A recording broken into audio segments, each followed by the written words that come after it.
the upcoming quarter. So if they're reviewing you for Q4 of 2011, they'll be putting in your goals right here for Q1 of 2012. So you'll be able to see what those goals are and potentially electronically sign off on those goals as well. So we'll go to time and labor now. No more questions on the HR side. It's pretty self-explanatory there.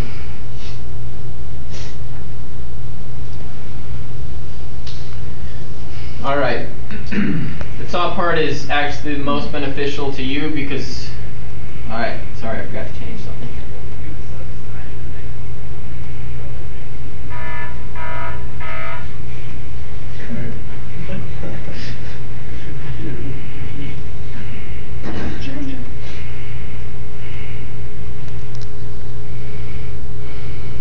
Okay.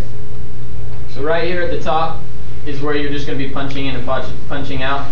The time is over here. So if you just go ahead and punch in, it's going to show up down here under the hours worked. So that you'll be able to see all of your current hours, how much you have to date for this pay period right there.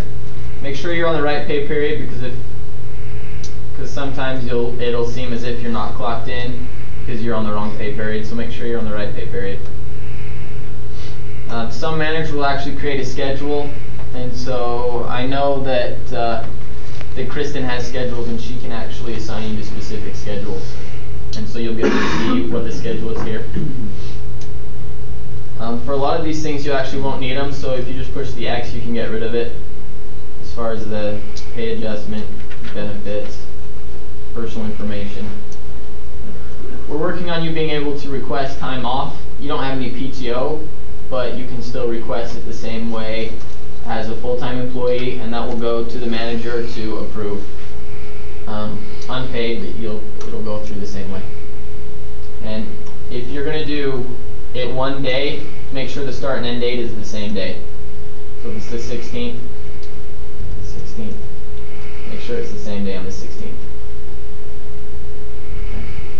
And then what you do is once you actually apply that, it'll come over here and you'll see what you have been approved, whether it's pending. Pending means the manager hasn't approved it yet.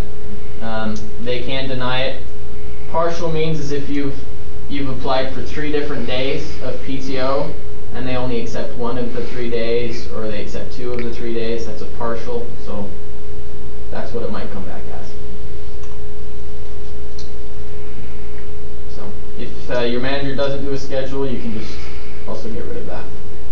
Do you have a way of seeing on there if you've got multiple days and it is a partial? Do you have a way of seeing on there which ones they have approved? Okay, cool.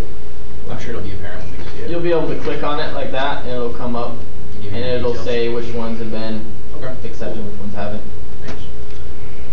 If you accidentally do the wrong day, you can just hit the X and get rid of it. So. It's not currently set up right now because if you don't have any PTO, the system won't let you, but we're going to change that hopefully, and so you'll be able to use it. Okay. And can you edit your punches too? You can't. So you need to get very familiar with clocking in and clocking out every time you come in, every time you leave. If you do miss a punch, you'll actually have to contact your manager, and they will make that change for you. So we can no longer, like, if we didn't show up one day, just fix it and say that we did. Right. Fair enough?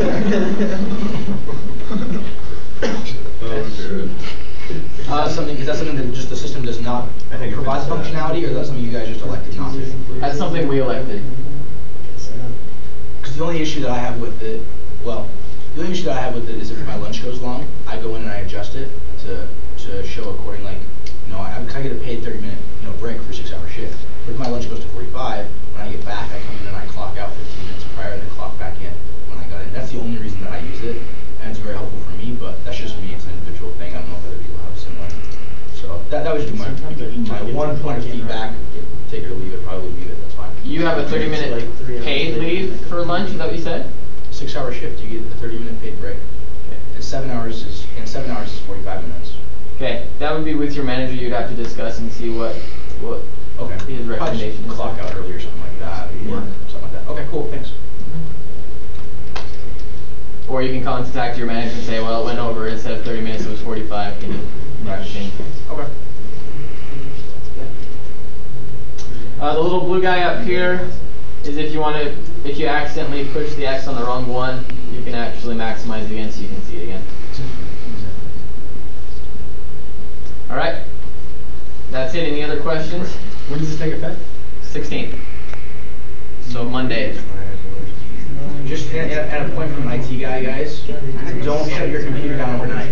Restart it at the end of the day, restart the machine so that it's up and running when you get into the office. That way you don't have an issue with it not starting up or taking 15 minutes to start running this.